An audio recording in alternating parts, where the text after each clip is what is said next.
Representative Angela Romero, thank you so much for joining me in a conversation as part of USU's 2020 Teach-In for Racial Justice. I'm thrilled to have the opportunity to speak to you today about the upcoming session and some of the bills that will be proposed. Representative Romero serves in the Utah legislature and has so since 2013, representing House District 26. Representative Romero, thank you so much for being here today. Thank you for having me. So we are at, many say we are at an inflection point in the United States in terms of a reckoning with racial inequality. And certainly one of the key areas of focus in the current moment is the relationship of law enforcement to communities of color. And I know that you and some of your colleagues in the Utah legislature are planning to propose a series of bills in the upcoming session related to police reform. Can you tell us a little bit about those bills? Yeah, I'd like to start from the beginning. So when the first initial big protest happened, I text my colleague, Representative Hollins, and I'm like, we need to speak out, we need to do something. And so we called together a press conference because we were just encouraging people that we believe in protest, but we believe in peaceful protest. And I'm not going to judge people on how they protest, but when I protest and when I believe in something, it's you know, I do it differently. But I can understand the frustration, and I can understand even some of the anger that many people are feeling right now within our country, just because of who the President of the United States is, and also how Congress is in gridlock and they never seem to do much because they're always, it's always about one end of the spectrum. And most of what we do as a legislator is, for me, although I might have my own personal ideology, we have to find something in the middle. And so that's where we decided that we were going to form the Quad Caucus, which is the caucus of all the ethnic people who identify as ethnic and a racial minority here and person of color here at the Utah legislature. So there's 6 of us and all of us are Democrat. And we decided that we needed to offer solutions. And so that's kind of where we came together. And then also from the recommendations of our Salt Lake County District Attorney, Sim Gill, he's kind of provided a guideline for many people. And it's not just the Quad Caucus that is going to run legislation, it's going to be a variety of people. And so we'll see this upcoming session, a lot of police reform bills. We'll see what passes, what doesn't passes. But I think the interesting kind of what's happened recently is the Department of Public Safety has been very open. And so they oversee highway patrol and public safety for the state of Utah. And so they've reached out to us, they've reached out to representatives from the different groups that are protesting. They've also reached out to representatives from communities of color and other elected officials and other governmental bodies, law enforcement. So we have these meetings probably every 2 weeks where we're discussing police reform. And our last meeting was last week, and we were looking at juvenile justice and looking at how there's a disparity even there amongst white and Black youth and youth of color. And so we started to talk about systemic racism. And for me, police reform is just kind of one piece to the larger puzzle when we're talking about systemic racism and how it's embedded in the foundation of our country. Many people always ask me where I'm from. My dad's Indigenous, and my family off my maternal side have been in what we call the United States of America before it was the United States of America. So the border crossed us. And so when we're gonna talk about police reform, we can't overlook how race and ethnicity plays a role there. And so one of the bills I'm running, and this bill will only work if we do other reform, when we look at use of force, whether we look at having a grand jury, but the culture within law enforcement will not change if we don't do some drastic measures. Does that mean I'm anti-law enforcement? Does that mean I'm anti-peace officers? No. And a lot of people misunderstand that when you critique something. Does that mean I agree with everything that's went on in protests here? No. But as a policymaker, I have to look at it through a different lens. I have to look at it through my governmental lens. But I also, you know, and as an elected official, but I also look at my lived experiences and my personal experiences. And I have not always had the best experiences and encounters with law enforcement, even as an elected official. And so I definitely feel like we have to go, we definitely have to do police reform, but that's going to be interesting in how it's done. And you'll see bills from both Republicans and Democrats on this particular issue, but you'll also see where we don't agree. And so as a Democrat in a body of, there's 75 members, and 16 of us are currently Democrats. We'll see what happens after the election. We'll either go up or down. I'm hoping we go up. But we'll see how we have these honest conversations, but these conversations are already starting to happen with leaders from communities of color, with leaders who want to participate, who are out there protesting, and with law enforcement, and with the executive branch, and with the legislative branch, and we even have the utility city and towns on that. So it's a large conversation talking about how do we tackle this issue, because it's a big issue, and until we truly address it, if we don't address it this session, I don't know when we will. I feel like the timing's right, people are open to it, and so I'm looking forward to see what we can do.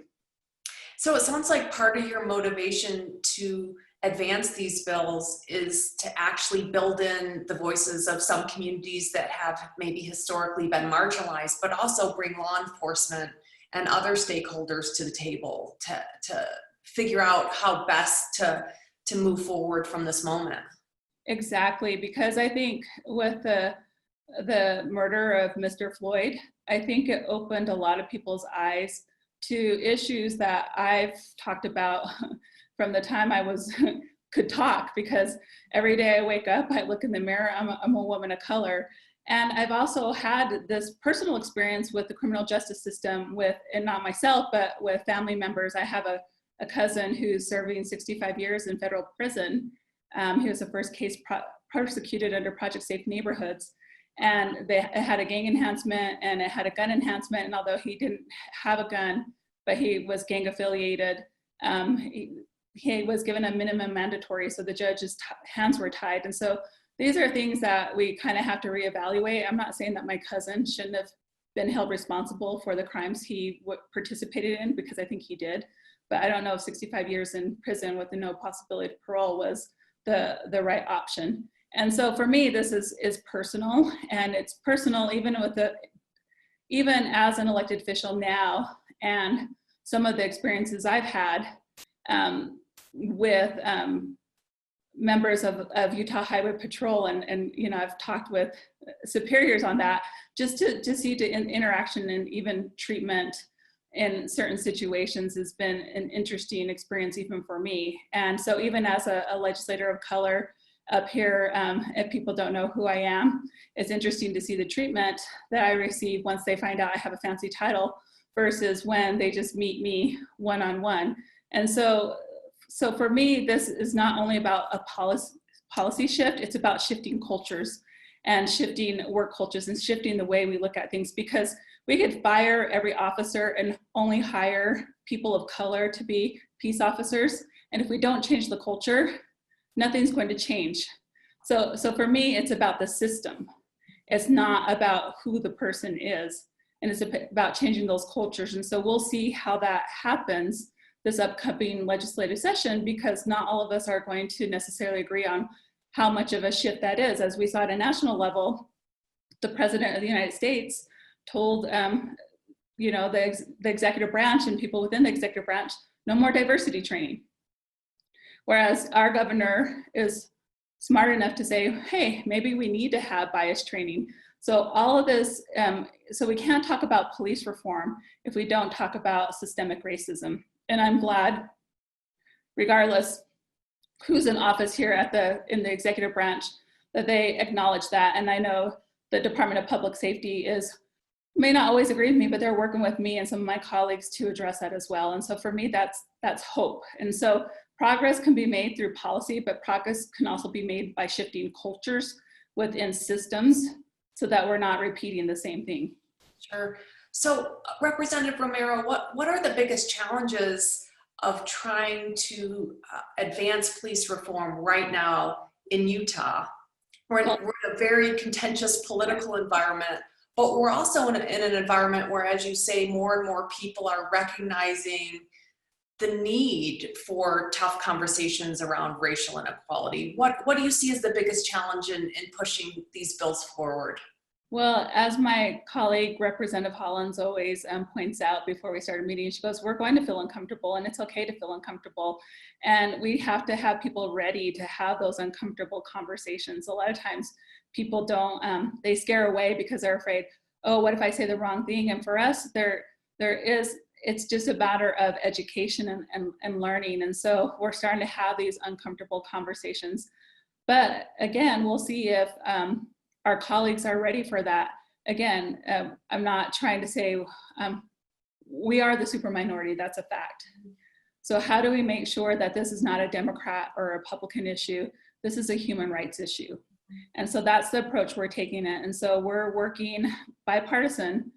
Senator Vickers and Representative Schultz, along with me and Senator Escamilla, are the point people when it comes to police reform, kind of informal by the Speaker and the Senate President. And so we've been having these conversations. And so we knew the first bill that we passed on police reform, which would be no, the knee on the neck. We insisted, and we, until we got our way, that Representative Hollins had to be the chief sponsor of that bill, and that we had to uplift our members that are from communities of color. And we had some tough conversations with our Republican colleagues, but they were open and they wanted to have those conversations. And although we may not have agreed on everything, we agreed that we were going to do a bipartisan bill, which was the outline the knee on the neck. And so we were successful with that. We've had some meetings with protesters. We've had some meetings with leaders from different communities that are interested, and it's been bipartisan. Senator Vickers and Senator Andrick have participated along with the Quad Caucus, listening to people's concerns, and they're learning a lot, and we're working together. A lot of this is about education, because it's so easy to fall into the national rhetoric right now. You're either for police or you're against police, and that's not what we're trying to do. I love that, and that vision for bipartisanship and for bringing lots of different stakeholders to the table to solve problems that affect our communities is so encouraging. What is giving you hope right now? What is inspiring you and giving you hope in this moment? What's giving me hope are all the people who are there protesting, and especially younger people. I'm a Gen Xer, and my son's kind of on the cusp of a millennial and a Gen Z, I think. And so to see his age range, his age group, I don't even know, the people that are within his age bracket actually care and stand up for what they believe in, it gives me hope. And regardless of how they vote, if they can vote, there are so many people, again, in our country who have been here for a very long time, but they still don't have that privilege of voting because of their status. And so to see people within my son's age range get involved and want to create change and understand process, that really gives me hope. And to see people come together and look at this from a human rights issue, we've seen this at a national level, and we've seen it somewhat at a local level, and to have these honest conversations. But there's still people on both sides that just don't want to have conversations at all. And that is our right. We are the United States of America. Everyone's protected under that First Amendment right. But those are the crowds I avoid. I'll listen, but sometimes those are the crowds where, regardless of what you say, they're set, they want to do what they do. Most people are kind of in the middle, or people are want to have conversations. And that's the only way change is going to happen. Like, change is probably not going to happen the way I want it to, because that's why we have government. It's a balance. And that's why we have 3 branches of government. And that's why we have a state government, and we have a federal government, and we have a city government, we have a county government. So each of those function the way they function. And so for us, we have to find that balance of where we may be critical of an issue, but also educating the community that if a police shooting happens in Salt Lake City, and even though it's in my district, And even though I'm disturbed by a 13-year-old child being shot in the back, it's out of my jurisdiction. I can voice concerns and say I have concerns about how this happened, but that really falls in the hands of the mayor and the city council. And that's where I direct people, and at times they get frustrated with me, or when they want to recall or they want to fire, I get a lot of emails, let's fire Sim Gill, and I go, the district attorney is elected by the people.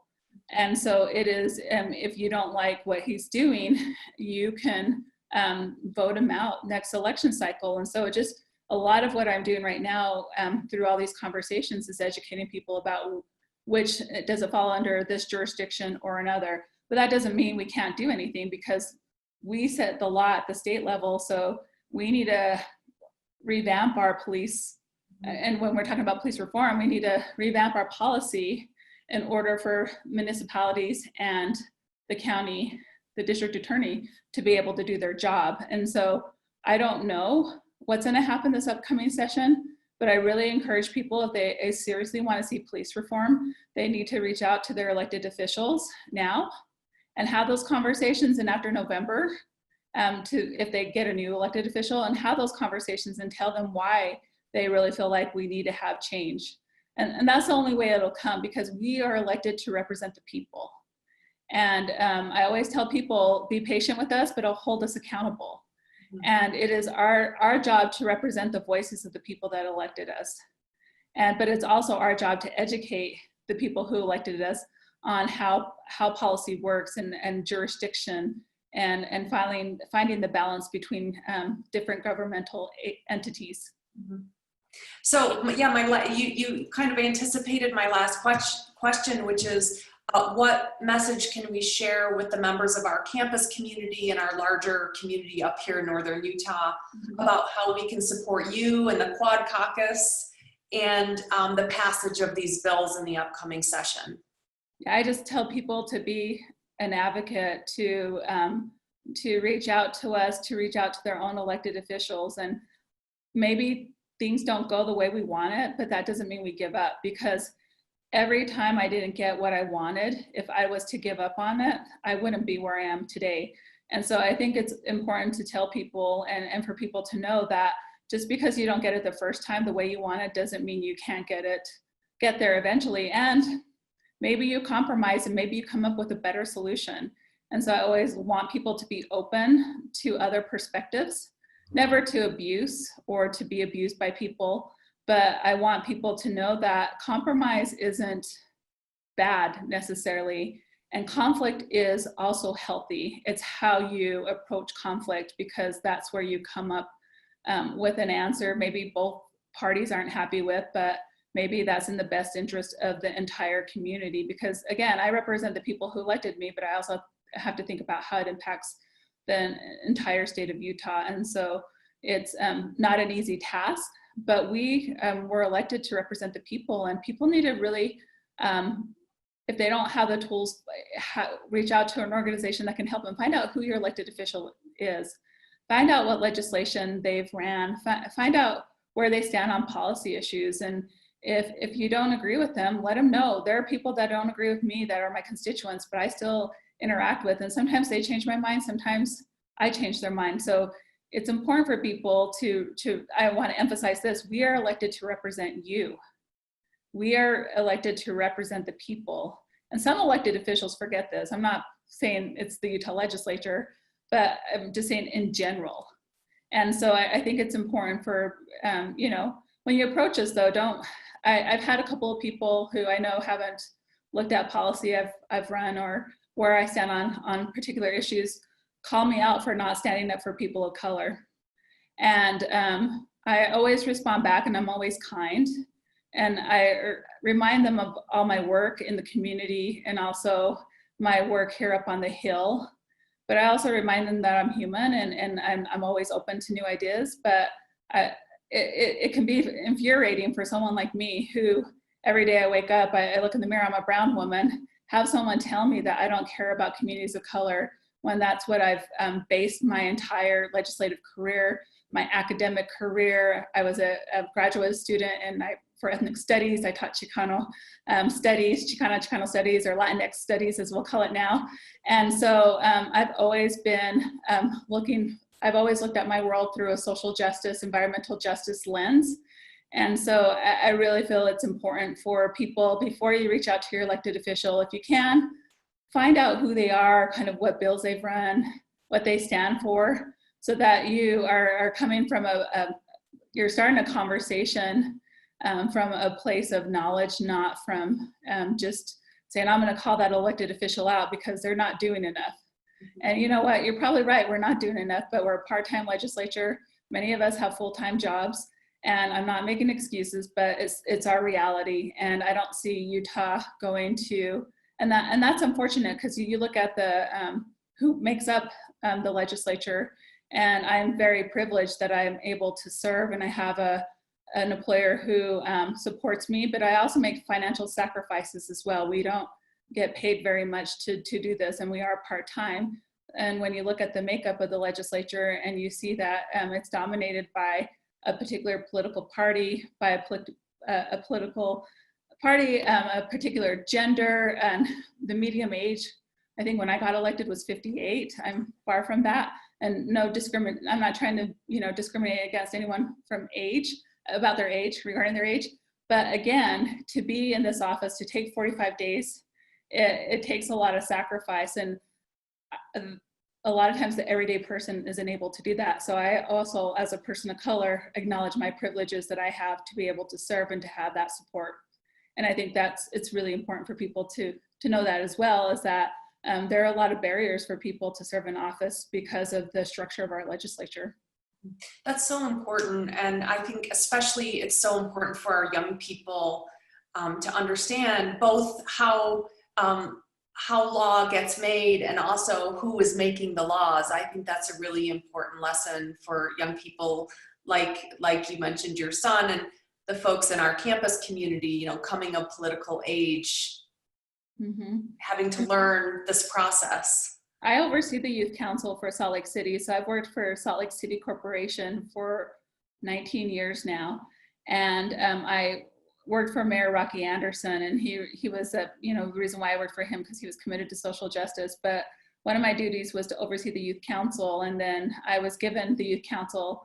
Although I don't work in the mayor's office anymore, I was given the opportunity to help supervise the youth council for Salt Lake City. And so a lot of times when I'm thinking about policy, I run it by these young people that I work with, and sometimes they change my mind and my opinion on things. And so just know that there are elected officials that do take you seriously regardless of your age. You have a sound perspective and you have that conversation. You never know whose mind you're going to change or how you're going to influence policy. And so I never question someone because of their age. And I think a lot of times, I'm not saying all elected officials are like me, but I just want people to know that it's important for them to get involved. Because if we could really get people between the ages of 18 and 24 and get them involved in the political process, we could see a change at a national level, and we could also see a change at a state and local level. Some people win by one vote. That's amazing, and such great advice to the students who will be watching this conversation. Representative Romero, thank you so much for taking the time.